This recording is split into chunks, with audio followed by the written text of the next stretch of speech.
ਤੁਹਾਡਾ ਸਵਾਗਤ ਹੈ। ਅੱਜ ਦੀ ਫਿਜ਼ਿਕਸ ਦੀ ਕਲਾਸ ਦੇ ਵਿੱਚ ਅਸੀਂ ਨੈਕਸਟ ਸ਼ੁਰੂ ਕਰਦੇ ਹਾਂ ਡਿਮੈਂਸ਼ਨਲ ਐਨਾਲਿਸਿਸ। ਜਿਸ ਤਰ੍ਹਾਂ ਅਸੀਂ ਕੱਲ੍ਹ ਗੱਲ ਕੀਤੀ ਸੀ ਵੀ ਡਿਮੈਂਸ਼ਨਸ ਕੋਈ ਫਿਜ਼ੀਕਲ ਕੁਆਂਟਿਟੀ ਹੈ, ਉਹ ਤਿੰਨ ਫੰਡਾਮੈਂਟਲ ਫਿਜ਼ੀਕਲ ਕੁਆਂਟਿਟੀਜ਼ ਹੈਗੀਆਂ, ਮਾਸ, ਲੈਂਥ ਅਤੇ ਟਾਈਮ। ਕਿਸੇ ਵੀ ਫਿਜ਼ੀਕਲ ਕੁਆਂਟਿਟੀ ਨੂੰ ਫਿਰ ਅਸੀਂ ਇਹਨਾਂ ਤਿੰਨਾਂ ਦੇ ਰੂਪ ਵਿੱਚ ਹੀ ਡਿਸਕਰਾਈਬ ਕਰਾਂਗੇ, ਰਿਪਰਜੈਂਟ ਕਰਾਂਗੇ। ਜਿਸ ਤਰ੍ਹਾਂ ਪਹਿਲਾਂ ਅਸੀਂ ਹੁਣ ਗੱਲ ਕਰਨ ਜਾ ਰਹੇ ਹਾਂ ਡਿਮੈਂਸ਼ਨਲ ਐਨਾਲਿਸਿਸ ਦੀ, ਅਤੇ ਇਹਦੇ ਵਿੱਚ ਡਿਸਟੈਂਸ, ਮਾਸ, ਟਾਈਮ ਯਾਨੀ ਕਿ ਲੈਂਥ, ਮਾਸ, ਟਾਈਮ ਵੀ ਕਹਿ ਸਕਦੇ ਹਾਂ। ਜਿਸ ਤਰ੍ਹਾਂ ਵੈਲੋਸਿਟੀ ਡਿਸਪਲੇਸਮੈਂਟ ਅਪੋਨ ਟਾਈਮ, ਯਾਨੀ ਕਿ ਡਿਸਪਲੇਸਮੈਂਟ ਦੇ ਡਿਮੈਂਸ਼ਨ ਫਾਰਮੂਲਾ ਕੀ ਹੋਊਗਾ, ਲੈਂਥ, ਟਾਈਮ ਦਾ ਕੀ ਹੋਊਗਾ, ਟੀ। ਸੋ ਇਹ ਸਾਡੇ ਕੋਲ ਫਾਰਮੂਲਾ ਬਣ ਗਿਆ L_T-1। ਤਾਂ ਇਹਦੇ 'ਚ ਸਾਡੇ ਕੋਲ ਆ ਜੂ L_T-1 ਬਿਲਕੁਲ ਥੋੜ੍ਹਾ ਜਿਹਾ ਗਲਤ ਲਿਖਿਆ, ਇਹਨੂੰ ਸਹੀ ਕਰ ਲਓ, ਠੀਕ ਹੈ। ਟੀ ਥੱਲੇ ਹੈ। ਤਾਂ ਹੁਣ ਐਕਸਲਰੇਸ਼ਨ, ਫਰਦਰ ਐਕਸਲਰੇਸ਼ਨ ਕੀ ਹੁੰਦਾ, ਐਕਸਲਰੇਸ਼ਨ ਨੂੰ ਏ ਨਾਲ ਲਿਖਦੇ, acceleration is equal to velocity upon time, ਯਾਨੀ ਕਿ A is equal to velocity upon time. ਤਾਂ ਇਹਦਾ ਡਿਮੈਂਸ਼ਨ ਫਾਰਮੂਲਾ ਕੀ ਬਣ, ਜਿਵੇਂ ਅਸੀਂ ਵੈਲੋਸਿਟੀ ਦਾ ਹੁਣੇ ਡਰਾਈਵ ਕੀਤਾ L_T-1, ਠੀਕ ਹੈ।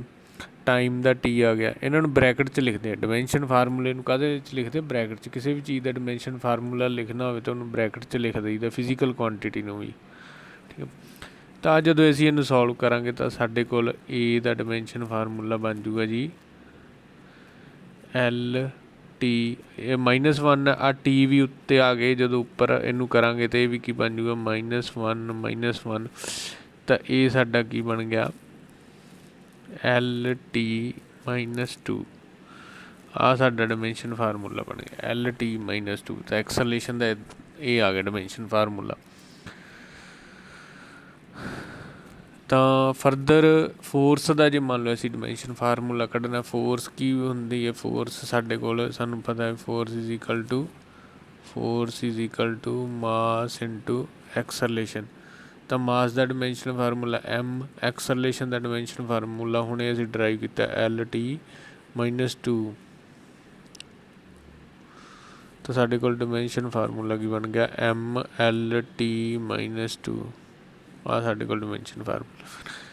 ਸੋ ਇੱਦਾਂ ਅਸੀਂ ਡਿਮੈਂਸ਼ਨ ਫਾਰਮੂਲੇ ਕਰ ਸਕਦੇ। ਦ ਡਿਮੈਂਸ਼ਨਸ ਆਫ ਫਿਜ਼ੀਕਲ ਕੁਆਂਟਿਟੀ, ਜਿਹੜੀਆਂ ਪਾਵਰਸ ਹੈ, ਯਾਨੀ ਕਿ M ਦੀ ਪਾਵਰ, ਯਾਨੀ ਕਿ M ਦੀ ਪਾਵਰ, ਜਿਵੇਂ ਆਪਾਂ ਹੁਣੇ ਕੀਤਾ M_L_T-2, M ਦੀ ਪਾਵਰ ਇੱਥੇ 1 ਹੈ, L ਦੀ ਪਾਵਰ 1 ਹੈ, T ਦੀ ਪਾਵਰ -2 ਹੈ। ਸੋ ਆਹ ਜਿਹੜੀਆਂ ਪਾਵਰਸ ਹੈ, ਦੀਜ਼ ਆਰ ਡਿਮੈਂਸ਼ਨਸ, ਇਹ ਡਿਮੈਂਸ਼ਨਸ ਹੈ। ਅਤੇ ਜਦੋਂ ਮੈਂ ਸਕੇਅਰ ਬਰੈਕਟ ਲਾਤਾ, ਦਿਸ ਇਜ਼ ਡਿਮੈਂਸ਼ਨ ਫਾਰਮੂਲਾ, ਇਹ ਸਾਡਾ ਡਿਮੈਂਸ਼ਨ ਫਾਰਮੂਲਾ ਬਣ ਗਿਆ। ਜਦੋਂ ਇਹਨੂੰ ਬਰਾਬਰ ਦਾ ਨਿਸ਼ਾਨ ਪਾ ਕੇ ਇਹਦੇ ਅੱਗੇ ਮੰਨ ਲਓ ਮੈਂ ਪਾਤਾ force, this is dimensional equation, ਤਾਂ ਸਾਡੀ ਡਿਮੈਂਸ਼ਨਲ ਇਕੁਏਸ਼ਨ ਬਣ ਜੂ। ਜਿਹੜਾ ਸਾਡਾ ਵੱਡਾ ਕੁਐਸਚਨ ਆਇਆ ਉਹ ਇਹੀ ਹੈ, ਵਟ ਇਜ਼ ਡਿਮੈਂਸ਼ਨਲ ਇਕੁਏਸ਼ਨ। ਤਾਂ ਅਸੀਂ ਕੀ ਲਿਖਾਂਗੇ, what is dimensional equation, the equation obtained when a physical quantity is equal to its dimension formula is known as dimensional equation। The dimensional equation ਅਸੀਂ ਲਿਖ ਦਾਂਗੇ। ਆਹ ਏਰੀਆ, ਵੋਲੀਅਮ, ਸਪੀਡ, ਐਕਸਲਰੇਸ਼ਨ ਆ ਸਾਰੇ ਡਿਮੈਂਸ਼ਨ ਫਾਰਮੂਲੇ ਡਰਾਈਵ ਕੀਤੇ ਆ। ਫਰਦਰ ਇਹਨਾਂ ਦੇ ਯੂਨਿਟਸ ਵੀ ਡਰਾਈਵ ਕਰ ਸਕਦੇ ਡਿਮੈਂਸ਼ਨ ਫਾਰਮੂਲੇ ਤੋਂ। ਜਿਵੇਂ ਆਪਾਂ ਗੱਲ ਕਰੀਏ ਫੋਰਸ ਦੀ, ਫੋਰਸ ਦਾ ਡਿਮੈਂਸ਼ਨ ਫਾਰਮੂਲਾ ਇੱਥੇ ਗਲਤ ਲਿਖ ਰੱਖਿਆ, M ਦੀ ਪਾਵਰ 1 ਆਊਗਾ, ਠੀਕ ਹੈ। ਇੱਥੇ ਵੀ M ਦੀ ਪਾਵਰ 1 ਆਊਗਾ। ਇਹ ਥੋੜ੍ਹੀਆਂ ਗਲਤੀਆਂ ਜਿਹੜੀਆਂ ਠੀਕ ਕਰ ਲਿਓ। ਐਕਸਲਰੇਸ਼ਨ ਵੀ L ਦੀ ਪਾਵਰ -2, ਕਾਫੀ ਗਲਤੀਆਂ ਹੈ। ਸੋ ਆ L ਦੀ ਪਾਵਰ T-2 ਆਊ।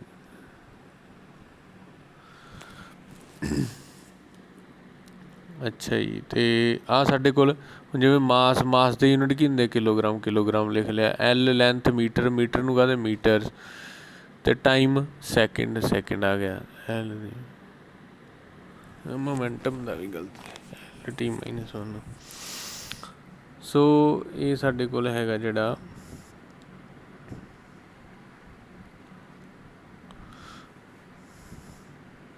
ਫਰਦਰ ਆ different types of variable and constant. ਕਈ ਤਰ੍ਹਾਂ ਦੇ ਵੇਰੀਏਬਲ ਕੋਂਸਟੈਂਟ ਹੁੰਦੇ ਆ। ਇਹਨੂੰ ਆਪਾਂ ਕਿਵੇਂ ਲੈ ਕੇ ਚੱਲਾਂਗੇ, ਜਿਵੇਂ ਪਹਿਲੀ ਟਰਮ ਹੈ dimensional variables. Different types of variable constant ਦਾ ਮਤਲਬ ਜਿਹੜੇ ਹੁੰਦੇ ਆ, ਕੋਈ ਵੀ ਕੁਆਂਟਿਟੀ ਲਾ ਲਓ, like area, volume, velocity and ਉਹਨਾਂ ਦਾ ਜੇ ਡਿਮੈਂਸ਼ਨਲ ਫਾਰਮੂਲਾ ਤਾਂ ਹੋਵੇ ਪਰ ਉਹਨਾਂ ਦੀ ਜਿਹੜੀ ਵੈਲਿਊ ਉਹ ਕੌਂਸਟੈਂਟ ਨਾ ਹੋਵੇ, ਸਥਿਰ ਨਾ ਹੋਵੇ ਮੁੱਲ। ਜਿਵੇਂ ਫੋਰ ਐਗਜ਼ਾਮਪਲ ਕੋਈ ਵੀ ਲੈ ਲਈਏ ਆਪਾਂ, ਹੁਣ ਆਪਾਂ ਲੈਂਥ ਦੀ ਗੱਲ ਕਰੀਏ ਤਾਂ ਲੈਂਥ ਜਿੰਨੀ ਮਰਜ਼ੀ ਹੋ ਸਕਦੀ ਹੈ, ਬ੍ਰੈਡਥ ਦੀ ਵੈਲਿਊ ਵੀ ਜਿੰਨੀ ਮਰਜ਼ੀ ਹੋ ਸਕਦੀ ਹੈ, ਇੱਕ ਵੈਲਿਊ ਨਹੀਂ ਹੋਊਗੀ, ਚੇਂਜ ਹੋ ਰਹੀ ਹੈ ਨਿਰੰਤਰ, ਕੋਈ ਵੀ ਵੈਲਿਊ ਹੋ ਸਕਦੀ ਹੈ। ਸੋ ਉਹਨਾਂ ਸਾਰੇ ਵੇਰੀਏਬਲਸ ਨੂੰ ਕਹਾਂਗੇ ਡਿਮੈਂਸ਼ਨਲ ਵੇਰੀਏਬਲ, ਜਿਨ੍ਹਾਂ ਦੇ ਡਿਮੈਂਸ਼ਨਸ ਵੀ ਹੋਣ ਅਤੇ ਉਹਨਾਂ ਦੀ ਵੈਲਿਊ ਹੈ ਜਿਹੜੀ ਉਹ ਇੱਕ ਨਾ ਹੋਵੇ, ਵੇਰੀ ਕਰਦੀ ਹੋਵੇ। ਅਗਲਾ ਹੈ non dimensional variable. Non dimensional variable ਦਾ ਭਾਵ ਹੈ ਕਿ ਉਹਨਾਂ ਦੇ ਡਿਮੈਂਸ਼ਨਸ ਨਾ ਹੋਣ, ਕੋਈ ਵੀ ਡਿਮੈਂਸ਼ਨ ਨਾ ਹੋਵੇ ਪਰ ਵੈਲਿਊ ਵੇਰੀ ਕਰਦੀ ਹੋਵੇ। ਜਿਵੇਂ ਮੰਨ ਲਓ ਮੈਂ ਕਹਾਂ ਫੋਰ ਐਗਜ਼ਾਮਪਲ ਥੀਟਾ ਐਂਗਲ ਔਰ ਐਂਗਲ, ਤਾਂ ਐਂਗਲ ਜਿਹੜਾ ਹੈ ਉਹ ਡਿਮੈਂਸ਼ਨਲੈਸ ਹੈ। ਐਂਗਲ ਕੀ ਹੈ? ਡਿਮੈਂਸ਼ਨਲੈਸ ਕੁਆਂਟਿਟੀ ਹੈ, ਡਿਮੈਂਸ਼ਨਲੈਸ ਹੈ।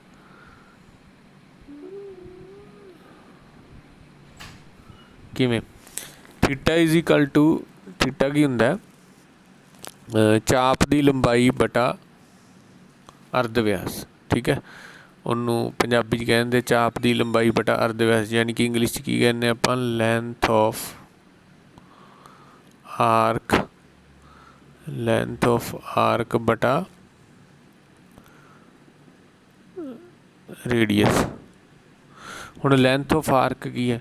ਲੈਂਥ ਆਫ ਆਰਕ ਵੀ ਐਲ ਹੈ, ਰੇਡੀਅਸ ਵੀ ਐਲ ਹੈ, ਤਾਂ ਐਲ ਅਤੇ ਐਲ ਕੈਂਸਲ ਹੋ ਗਏ, ਤਾਂ ਇਹਦਾ ਕੋਈ ਡਿਮੈਂਸ਼ਨ ਨਹੀਂ ਹੋਇਆ, ਕੋਈ ਡਿਮੈਂਸ਼ਨ ਨਹੀਂ ਹੈਗਾ, ਡਿਮੈਂਸ਼ਨਲੈਸ ਕੁਆਂਟਿਟੀ ਹੈ।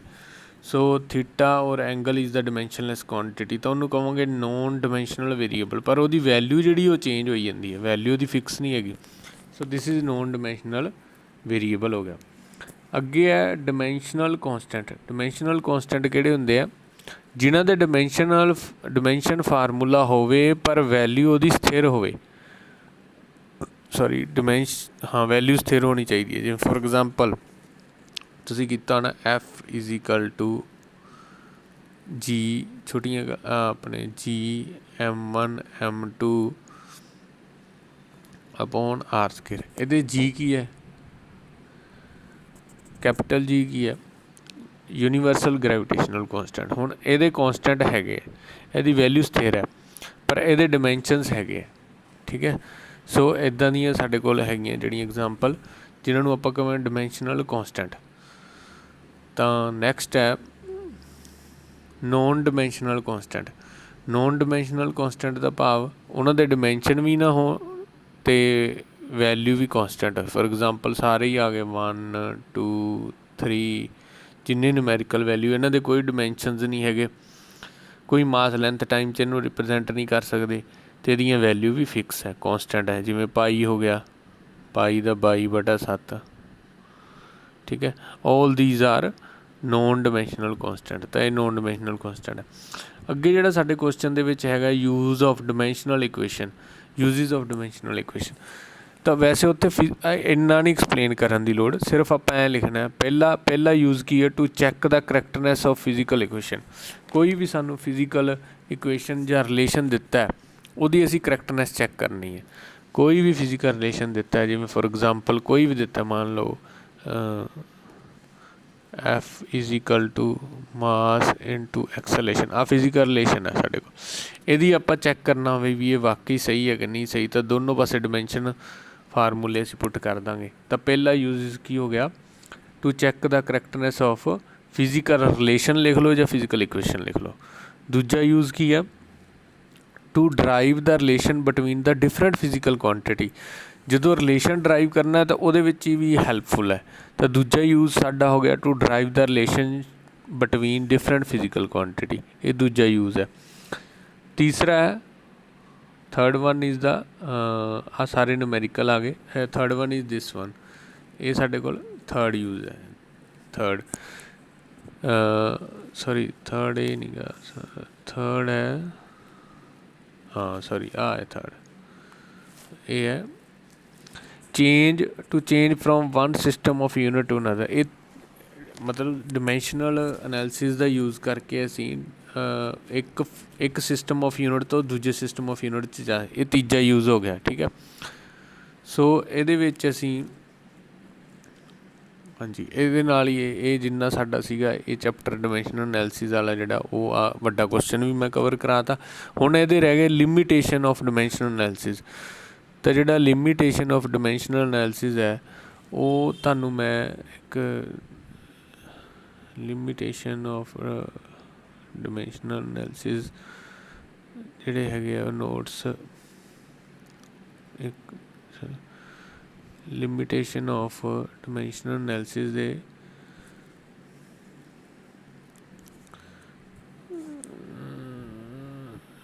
लिमिटेशन ऑफ डिमेंशनल एनालिसिस मैं तुहानू मेल कर देना व्हाट्सएप शेयर कॉपी।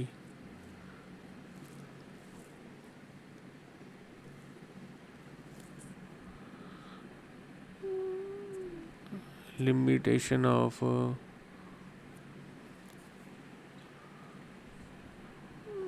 हाँ जी लिमिटेशन ऑफ डिमेंशनल एनालिसिस। तो लिमिटेशन ऑफ डिमेंशनल एनालिसिस की हैगा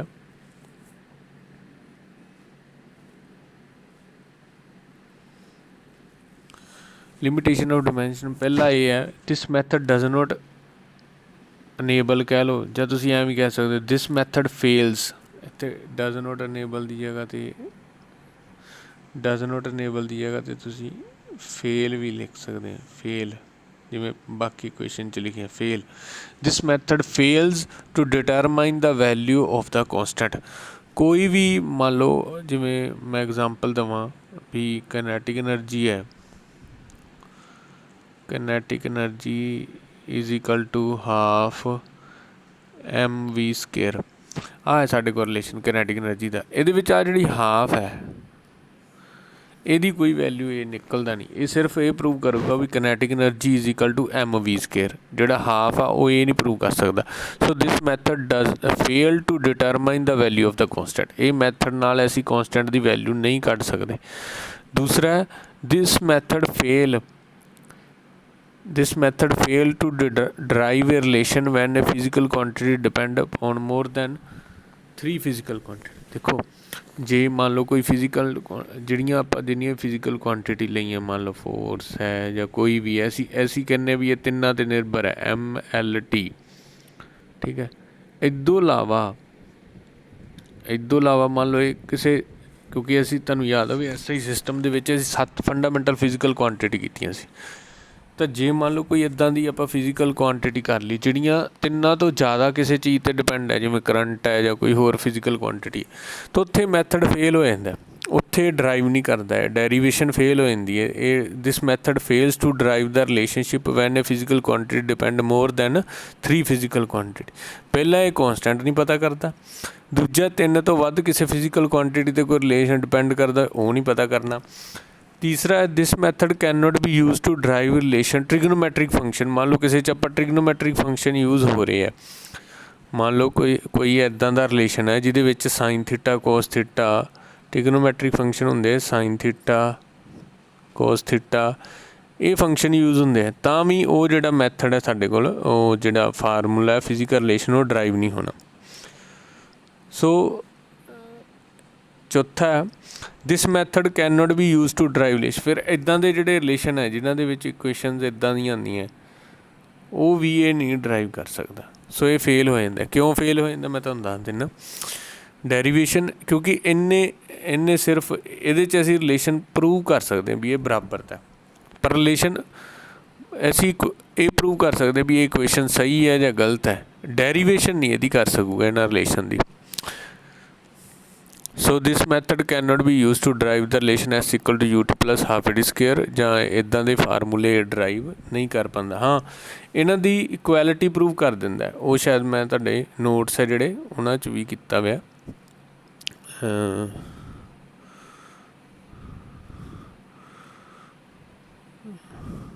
देखो रिलेशन बराबरता प्रूव हो जाती है पर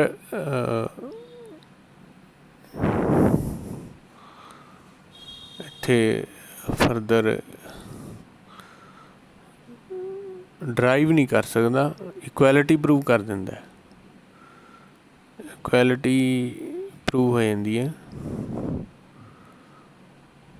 ਨਹੀਂ ਕੀਤੀ ਤਾਂ ਹੁਣੇ ਕਰ ਲੈਂਦੇ। ਇੱਕ ਮਿੰਟ ਲੱਗਣਾ, 1 ਮਿੰਟ। ਚਲੋ ਆਪਾਂ ਪ੍ਰੂਵ ਕਰ ਲੈਂਦੇ ਹਾਂ।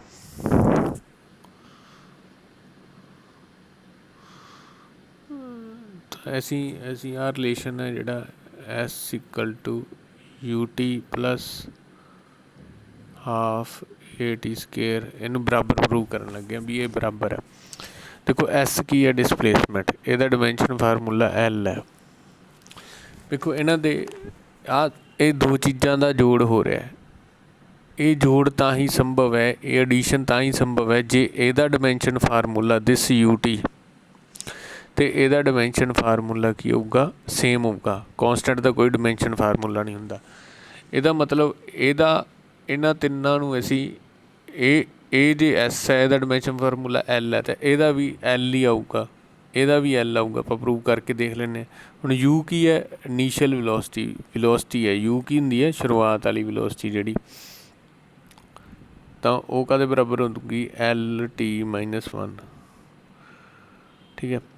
T ਟਾਈਮ ਹੈ, ਆ ਗਿਆ ਬਰਾਬਰ ਦਾ ਨਿਸ਼ਾਨ, ਪਰ ਡਿਮੈਂਸ਼ਨ ਫਾਰਮੂਲੇ 'ਚ ਬਰਾਬਰ ਨਹੀਂ। ਇਹ ਚੀਜ਼ਾਂ ਤਾਂ ਹੀ ਜੁੜਨਗੀਆਂ ਜੇ ਇਹਨਾਂ ਦਾ ਡਿਮੈਂਸ਼ਨ ਫਾਰਮੂਲਾ ਸੇਮ ਹੈ। ਤਾਂ ਬਰਾਬਰ ਤਾਂ ਸਿੱਧ ਹੋ ਸਕਦੀ ਹੈ ਡਿਮੈਂਸ਼ਨ ਐਨਾਲਿਸਿਸ ਨਾਲ, ਪਰ ਇਹ ਫਾਰਮੂਲਾ ਸਿੱਧ ਕਰਨਾ ਹੋਵੇ, ਪ੍ਰੂਵ ਕਰਨਾ, ਉਹ ਨਹੀਂ ਪ੍ਰੂਵ ਕਰ ਸਕਦਾ। ਤਾਂ ਹੁਣ ਮੈਂ ਇਹਦੇ 'ਚ ਬਰਾਬਰ ਤਾਂ ਪ੍ਰੂਵ ਹੋ ਜੂਗੀ ਇਹਦੇ ਵਿੱਚ ਵੀ ਇਹਨਾਂ ਨੂੰ। ਹੁਣ ਆਹ ਹਾਫ ਦਾ ਤਾਂ ਜਿਹੜਾ ਹੈਗਾ ਇਹਦਾ ਕੋਈ ਡਿਮੈਂਸ਼ਨ ਨਹੀਂ ਹੈਗਾ। ਐਕਸਲਰੇਸ਼ਨ ਦਾ ਡਿਮੈਂਸ਼ਨ ਫਾਰਮੂਲਾ ਕੀ ਹੈ, LT - 2। ਅੱਛਾ, T ਟਾਈਮ ਹੈ, ਇਹਦਾ ਡਿਮੈਂਸ਼ਨ ਫਾਰਮੂਲਾ T ਹੋ ਗਿਆ। ਉਹਦੀ ਪਾਵਰ ਕਿੰਨੀ ਹੈ, 2। ਉਹਦੀ ਪਾਵਰ ਕਿੰਨੀ ਹੈ, T। ਜਦੋਂ ਸੋਲਵ ਕਰਾਂਗੇ ਤਾਂ ਇਹ L ਦਾ ਤਾਂ L ਹੀ ਰਹਿ ਗਿਆ, ਇਹਨੂੰ ਆ -1 ਹੈ, +1 ਕੈਂਸਲ ਹੋ ਜੂ, ਇਹ ਇਕੱਲਾ ਕੀ ਰਹਿ ਗਿਆ, L। T -1 -1 ਅਤੇ +1 ਕੈਂਸਲ ਹੋ ਗਿਆ। ਆਹ ਕੀ ਹੈ, ਆਹ L ਹੈ, ਇਹ -2 ਹੈ, ਇੱਧਰ ਆ +2 ਹੈ, ਤਾਂ ਇਹ ਵੀ ਜਿਹੜਾ ਕੈਂਸਲ ਹੋ ਗਿਆ। ਸੋ ਆਹ ਵੀ ਸਾਡਾ L ਰਹਿ ਗਿਆ, ਆਹ ਵੀ L ਰਹਿ ਗਿਆ, ਅਤੇ ਆਹ ਵੀ L ਰਹਿ ਗਿਆ। ਯਾਨੀ ਕਿ ਇਹ ਸਾਡਾ ਡਿਮੈਂਸ਼ਨ ਫਾਰਮੂਲਾ ਸਿੱਧ ਹੋ ਗਿਆ। ਬਰਾਬਰ ਤਾਂ ਸਿੱਧ ਹੋ ਗਈ, ਪਰ ਡਿਮੈਂਸ਼ਨ ਫਾਰਮੂਲਾ ਪ੍ਰੂਵ ਕਰਨਾ ਹੋਵੇ ਉਹ ਨਹੀਂ ਹੁੰਦਾ ਜੀ। ਸੋ ਇਹੀ ਲਿਮਿਟੇਸ਼ਨ ਸੀਗੀ ਇਹਦੀ, ਵੀ ਇਹ ਜਿਹੜੇ ਇੱਦਾਂ ਦੇ ਫਾਰਮੂਲੇ ਆ ਉਹਨਾਂ ਨੂੰ ਸਿੱਧ ਨਹੀਂ ਕਰਦਾ। ਅਤੇ ਇਹ ਸਾਡੇ ਕੋਲ ਜਿਹੜਾ ਕੁਸ਼ਚਨ ਆ ਉਹ ਕੰਪਲੀਟ ਹੋ ਗਿਆ। ਨੈਕਸਟ ਹੈ ਸਿਗਨੀਫਿਕੈਂਟ ਫਿਗਰਸ। ਸਿਗਨੀਫਿਕੈਂਟ ਫਿਗਰਸ ਕੀ ਹੁੰਦੀਆਂ, ਐਰਰ ਚੈਪਟਰ ਸਿਗਨੀਫਿਕੈਂਟ ਫਿਗਰਸ। ਇਹਦੇ ਬਾਰੇ ਸਾਨੂੰ ਇਹ ਆਇਆ ਵੀ ਕੋਈ ਐਕਸਪ੍ਰੈਸ਼ਨ ਦਿੱਤਾ ਹੈ ਕੁਸ਼ਚਨ ਦੇ ਵਿੱਚ। ਦੇਖੋ ਉਹ ਕਹਿੰਦਾ ਵੀ ਇਹ ਸਿਗਨੀਫਿਕੈਂਟ ਫਿਗਰ ਹੈ ਜਾਂ ਨਹੀਂ ਹੈ, ਇਹ ਗੱਲ ਉਹਨੇ ਪੁੱਛੀ ਇੱਥੇ। ਤਾਂ ਆਪਾਂ ਇਸ ਪਹਿਲਾਂ ਸਿਗਨੀਫਿਕੈਂਟ ਫਿਗਰਸ ਹੈ ਕਿ ਆਪਾਂ ਇਸ ਬਾਰੇ ਜਾਣ ਲਈਏ, ਫਿਰ ਆਪਾਂ ਫਰਦਰ ਕਰਾਂਗੇ। ਠੀਕ ਹੈ। ਤਾਂ ਸਿਗਨੀਫਿਕੈਂਟ ਫਿਗਰ ਹੁੰਦੀ ਕੀ ਹੈ, ਆਪਾਂ ਉਹ ਪਤਾ ਕਰ ਲਈਏ। The digits whose value are accurately known. ਜਿਹੜੇ ਡਿਜਿਟ ਮਤਲਬ ਅੰਕ, ਜਿਨ੍ਹਾਂ ਦੀ ਵੈਲਿਊ ਐਕੂਰੇਟਲੀ ਸਾਨੂੰ ਪਤਾ ਲੱਗ ਜਾਂਦੀ ਹੈ ਕਿਸੇ ਖਾਸ ਮੈਜ਼ਰਮੈਂਟ, ਪਰਟੀਕੂਲਰ ਮੈਜ਼ਰਮੈਂਟ ਦੇ ਵਿੱਚ। ਇੱਕ ਮੈਜ਼ਰਮੈਂਟ ਦੇ ਐਕੂਰੇਟਲੀ ਨੋਨ ਇਨ ਪਰਟੀਕੂਲਰ ਮੈਜ਼ਰਮੈਂਟ, ਕਿਸੇ ਮੈਜ਼ਰਮੈਂਟ ਕਿਸੇ ਮਿਣਤੀ ਦੇ ਵਿੱਚ ਜਿਹੜੇ ਡਿਜਿਟ ਦੀ ਵੈਲਿਊ ਸਾਨੂੰ ਐਕੂਰੇਟਲੀ ਪਤਾ ਲੱਗ ਜਾਂਦੀ, ਉਹਨਾਂ ਨੂੰ ਸਿਗਨੀਫਿਕੈਂਟ ਫਿਗਰ ਕਹਿੰਦੇ, ਉਹਨਾਂ ਨੂੰ ਸਿਗਨੀਫਿਕੈਂਟ ਆਂਕੜੇ ਕਹਿੰਦੇ, ਮਹੱਤਵਪੂਰਨ। ਇਹਦੀ ਲਿਮਿਟੇਸ਼ਨ ਕੀ ਹੈ, ਸਿਗਨੀਫਿਕੈਂਟ ਫਿਗਰ ਹੈ ਜਿਹੜੀਆਂ, ਉਹਨਾਂ ਦੇ ਰੂਲਸ ਕੀ ਹੈ, rule to find the significant figure. ਤਾਂ ਇਹ ਮੈਂ ਤੁਹਾਨੂੰ ਸਕਰੀਨਸ਼ੋਟ ਭੇਜਿਆ ਜਿਹੜਾ,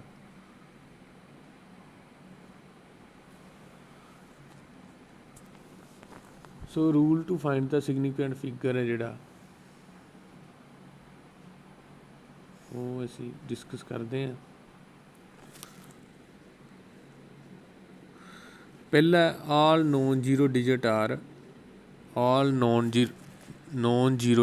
ਸਿਗਨੀਫਿਕੈਂਟ। ਜਿੰਨੇ ਵੀ ਨੋਨ ਜ਼ੀਰੋ ਡਿਜਿਟ ਹੈ, ਭਾਵ ਜਿਨ੍ਹਾਂ ਦੇ ਵਿੱਚ ਜ਼ੀਰੋ ਨਹੀਂ ਹੈਗੀ, ਜਿਵੇਂ ਆਹ ਲਿਖਿਆ 15248 ਕੰਟੇਨਸ 5, ਤਾਂ ਇਹ ਪੰਜੋ ਹੀ ਸਿਗਨੀਫਿਕੈਂਟ ਫਿਗਰ ਹੈ। All non zero digit are significant, ਸਾਰੇ ਹੀ ਨੋਨ ਜ਼ੀਰੋ ਡਿਜਿਟ ਹੈ ਜਿਹੜੇ ਉਹ ਸਿਗਨੀਫਿਕੈਂਟ ਹੋਣਗੇ। ਨੈਕਸਟ ਹੈ ਨੈਕਸਟ ਹੈ ਆਲ ਜ਼ੀਰੋ ਅਕਰਿੰਗ ਬਟਵੀਨ, ਜਿੰਨੀਆਂ ਵੀ zero occur between two non zero digit, ਦੋ ਨੋਨ ਜ਼ੀਰੋ ਡਿਜਿਟ ਦੇ ਵਿਚਕਾਰ, ਦੋ ਨੋਨ ਜ਼ੀਰੋ ਡਿਜਿਟ ਦੇ ਵਿਚਕਾਰ ਹੈ ਜਿੰਨੀਆਂ ਵੀ ਜ਼ੀਰੋ ਆਉਣਗੀਆਂ ਉਹ ਵੀ ਸਿਗਨੀਫਿਕੈਂਟ ਬਣ ਜਾਣਗੀਆਂ। ਨੋਨ ਜ਼ੀਰੋ ਮਤਲਬ ਨਹੀਂ zero, all zero occurring between two non zero digit, ਜਿਵੇਂ 1 ਅਤੇ 8 ਦੇ ਵਿਚਕਾਰ ਜ਼ੀਰੋ ਹੈ, ਇਹ ਸਿਗਨੀਫਿਕੈਂਟ ਹੈ, ਇਹ ਮਹੱਤਵਪੂਰਨ ਹੈ। 8 ਅਤੇ 6 ਦੇ ਵਿਚਕਾਰ ਦੋ ਜ਼ੀਰੋ ਹੈ, ਇਹ ਵੀ ਸਿਗਨੀਫਿਕੈਂਟ। ਸੋ ਟੋਟਲ ਇਹਦੇ ਵਿੱਚ ਕਿੰਨੇ ਆંકੜੇ ਸਿਗਨੀਫਿਕੈਂਟ ਹੋ ਗਏ? 1 2 3 4 5 6 ਹੋ ਗਏ। ਠੀਕ ਹੈ, ਇਹ ਸਿਗਨੀਫਿਕੈਂਟ ਫਿਗਰ ਨੂੰ ਫਾਈਂਡ ਆਊਟ ਕਰਨ ਦਾ ਇੱਕ ਰੂਲਸ ਹੈਗੇ। ਪਹਿਲਾ ਰੂਲ ਕਰ ਰਿਹਾ, ਜਿੰਨੇ ਵੀ ਨੋਨ ਜ਼ੀਰੋ ਹੈ ਸਾਰੇ ਸਿਗਨੀਫਿਕੈਂਟ ਹੈ। ਫਿਰ ਜਿਹੜੀਆਂ ਜ਼ੀਰੋਆਂ ਦੋ ਨੋਨ ਜ਼ੀਰੋ ਵਿੱਚ ਐਗਜ਼ਿਸਟ ਕਰਦੀਆਂ, ਜਿਵੇਂ 1 ਅਤੇ 8 ਦੇ ਵਿੱਚ, ਉਹ ਵੀ ਸਿਗਨੀਫਿਕੈਂਟ। ਫਿਰ ਹੈ all zero to the right of the decimal point, ਜਿੰਨੀਆਂ ਵੀ ਜ਼ੀਰੋ ਹੈ, ਜਿਹੜੀਆਂ all zero to the right of the decimal point, decimal point ਦੇ ਸੱਜੇ ਪਾਸੇ, ਡੈਸੀਮਲ ਪੁਆਇੰਟ ਦੇ ਸੱਜੇ ਪਾਸੇ, all 0 to the right of the decimal point and to the left of non-zero digit are significant। decimal point ਦੇ ਸੱਜੇ ਪਾਸੇ ਤਾਂ ਆਹ ਡੈਸੀਮਲ ਪੁਆਇੰਟ, ਆ ਜਿਵੇਂ ਅਸੀਂ ਆਹ ਉਦਾਹਰਨ ਲੈ ਲਈਏ, ਆਹ ਡੈਸੀਮਲ ਪੁਆਇੰਟ ਹੈ, ਡੈਸੀਮਲ ਪੁਆਇੰਟ ਤੋਂ ਬਾਅਦ ਦੋ ਜ਼ੀਰੋ ਹੈ। ਠੀਕ ਹੈ, all 0 to the right of the decimal point and to the left of non zero digit, ਆਹ ਨੋਨ ਜ਼ੀਰੋ ਡਿਜਿਟ ਹੈ 9 6 7, ਇਹਨਾਂ ਦੇ ਖੱਬੇ ਪਾਸੇ ਦੋ ਜ਼ੀਰੋ ਹੈ, ਆਰ ਨੈਵਰ ਸਿਗਨੀਫਿਕੈਂਟ, ਯਾਨੀ ਕਿ ਆਹ ਜਿਹੜੀਆਂ ਦੋ ਜ਼ੀਰੋ ਹੈ ਇਹ ਸਿਗਨੀਫਿਕੈਂਟ ਨਹੀਂ ਹੋਣਗੀਆਂ। ਆਹ ਜਿਹੜੀਆਂ ਦੋ ਜ਼ੀਰੋ ਹੈ ਇਹ ਸਿਗਨੀਫਿਕੈਂਟ ਨਹੀਂ ਹੋਣਗੀਆਂ। ਠੀਕ ਹੈ, so all zero to the right of the decimal, decimal point ਦੇ ਸੱਜੇ ਪਾਸੇ, ਔਰ ਨੋਨ ਜ਼ੀਰੋ ਡਿਜਿਟ ਹੈ 9 ਸੇ, ਇਹਨਾਂ ਦੇ ਖੱਬੇ ਪਾਸੇ, ਜਿਹੜੀਆਂ ਇਹ ਸਿਗਨੀਫਿਕੈਂਟ ਨਹੀਂ ਹੋਣਗੀਆਂ। ਫੋਰਥ ਪੁਆਇੰਟ ਹੈ all zero to the right of the decimal point, ਜਿੰਨੀਆਂ ਵੀ ਜ਼ੀਰੋ ਹੈ ਡੈਸੀਮਲ ਦੇ ਸੱਜੇ ਪਾਸੇ, ਡੈਸੀਮਲ ਦੇ all zero to the right of decimal point if they are not followed by non zero digit. ਹੁਣ ਇਹਨਾਂ ਦੇ ਮਗਰ ਕੋਈ ਨੋਨ ਜ਼ੀਰੋ ਡਿਜਿਟ ਨਹੀਂ ਹੈਗਾ, ਇੱਥੇ ਇਹਨਾਂ ਦੇ ਮਗਰ ਕੋਈ ਵੀ ਨੋਨ ਜ਼ੀਰੋ ਡਿਜਿਟ ਨਹੀਂ ਹੈਗਾ, ਇਸ ਤੋਂ ਬਾਅਦ ਕੋਈ ਨੋਨ ਜ਼ੀਰੋ ਤੋਂ, ਸੋ ਇਹ ਸਾਰੀਆਂ ਹੀ ਸਿਗਨੀਫਿਕੈਂਟ ਹੋ ਗਈਆਂ। ਠੀਕ ਹੈ, ਸੋ ਜਿਸ ਤਰ੍ਹਾਂ ਸਾਨੂੰ ਕੁਐਸਚਨ ਆਇਆ ਸੈਂਪਲ ਪੇਪਰ ਦੇ ਵਿੱਚ ਤਾਂ ਉਹ ਇਸ ਤਰ੍ਹਾਂ ਦਾ, ਇਹ ਇੱਦਾਂ ਦਾ, ਉਹਦੇ 'ਚ ਆਪਾਂ ਚੈੱਕ ਵੀ ਕਰ ਸਕਦੇ ਹਾਂ। ਤਾਂ ਉਹਦੇ 'ਚ ਜਿਹੜਾ ਰੂਲ ਹੈ ਕਿਹੜਾ ਫੋਲੋ ਹੁੰਦਾ, ਰੂਲ ਜਿਹੜਾ ਤੁਹਾਡਾ ਸੈਂਪਲ ਪੇਪਰ ਆਇਆ ਉਹਦੇ ਵਿੱਚ, ਇੱਕ ਮਿੰਟ ਸੌਰੀ,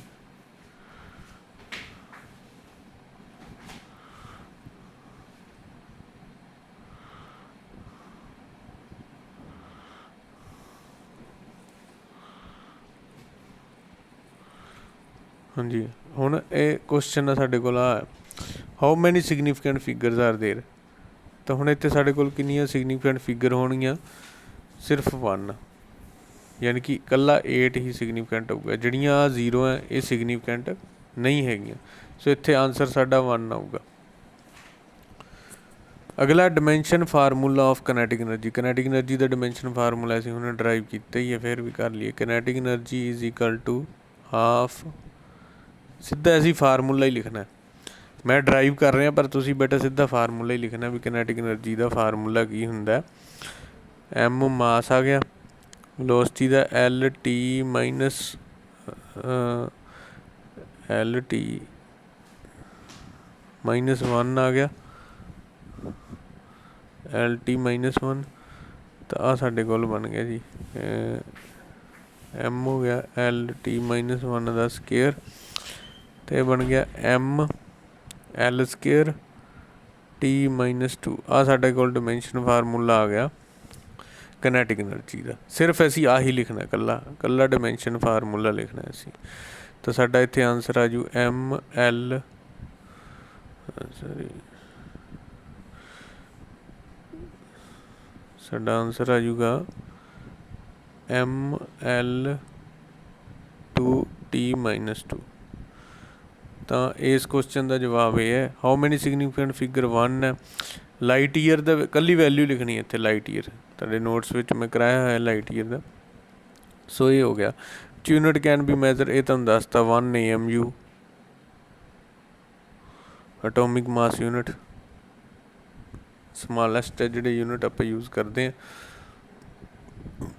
ਅੱਛਾ, ਆਹ ਵੱਡਾ ਕੁਐਸਚਨ ਤੁਹਾਡਾ ਕਵਰ ਹੋ ਗਿਆ। What is meant by dimensional equation of physical quantity? Give an example. Write 3 uses of dimensional equation. What are the limitation of the dimension analysis? ਇਹ ਕੁਐਸਚਨ ਸਾਡਾ ਕੰਪਲੀਟ ਹੋ ਗਿਆ। ਤਾਂ ਇਹਦੇ ਨਾਲ ਹੀ ਅਸੀਂ ਕਾਫੀ ਕੁਛ ਰਾਈਟ ਐਨੀ ਟੂ ਕਰੈਕਟਰਿਸਟਿਕਸ ਇਹ ਤੁਹਾਨੂੰ ਕਰਾਇਆ ਹੋਇਆ, ਠੀਕ ਹੈ। ਬਾਕੀ ਜਿਹੜੀਆਂ ਚੀਜ਼ਾਂ ਆ ਵੀ ਕਵਰ ਹੋ ਗਿਆ। 7th ਕੁਐਸਚਨ ਵੀ ਅਸੀਂ ਕਵਰ ਕਰ ਲਿਆ। ਆਹ ਰਹਿ ਗਏ ਕੁਛ ਕੁਐਸਚਨ, ਇਹ ਆਪਾਂ ਨੈਕਸਟ ਇਸ ਤੋਂ ਅਗਲਾ ਜਿਹੜਾ ਲੈਕਚਰ ਹੋਊਗਾ ਉਹਦੇ ਵਿੱਚ ਸਾਰੇ ਕਵਰ ਕਰ ਲਾਂਗੇ। ਫਿਰ ਵੀ ਜੇ ਤੁਹਾਨੂੰ ਕੋਈ ਚੀਜ਼ ਨਹੀਂ ਸਮਝ ਲੱਗ ਰਹੀ, ਤੁਸੀਂ ਪੜ੍ਹ ਰਹੇ ਹੋ ਆਪਦੇ ਲੈਵਲ 'ਤੇ, ਤਾਂ ਮੈਨੂੰ ਗਰੁੱਪ ਦੇ ਵਿੱਚ ਜ਼ਰੂਰ ਬੇਟਾ ਸ਼ੇਅਰ ਕਰੋ, ਮੈਨੂੰ ਵੀ ਪਤਾ ਲੱਗੇ ਤੁਸੀਂ ਮਿਹਨਤ ਕਰ ਰਹੇ ਹੋ। ਕਿਸੇ ਵੀ ਬੱਚੇ ਨੂੰ ਹੋਰ ਛੋਟੀ ਨਹੀਂ ਗੱਲ ਸਮਝ ਆ ਰਹੀ, ਇੱਕ ਮੈਂ ਜਿਹੜੇ ਬੱਚੇ ਨਵੇਂ ਆਏ, ਬਿਲਕੁਲ ਨਵੇਂ ਆਏ ਬੱਚੇ ਜਿਨ੍ਹਾਂ ਨੇ ਹਜੇ ਤੱਕ ਕੁਛ ਵੀ ਨਹੀਂ ਕੀਤਾ, ਇੱਕ ਤਾਂ ਇਹ ਨੋਟਸ ਉਤਾਰ ਲਓ। ਉਸ ਤੋਂ ਇਲਾਵਾ ਤੁਸੀਂ ਬੇਟਾ ਜਿਹੜਾ ਮੈਂ ਤੁਹਾਨੂੰ ਦੱਸਿਆ ਵੀ 8th 9th 10th ਚੈਪਟਰ ਹੈ 9th ਕਲਾਸ ਦਾ, ਉਸ ਨੂੰ ਕਵਰ ਕਰ ਲਓ ਤਾਂ ਜੋ ਤੁਹਾਨੂੰ ਬੇਸ ਕਲੀਅਰ ਹੋ ਜਾਏ, ਤੁਹਾਨੂੰ ਕੁਝ ਚੀਜ਼ਾਂ ਬਾਰੇ ਪਤਾ ਲੱਗ ਜਾਏ ਵੀ ਕੀ ਹੈਗੀਆਂ। ਤਾਂ ਥੈਂਕ ਯੂ।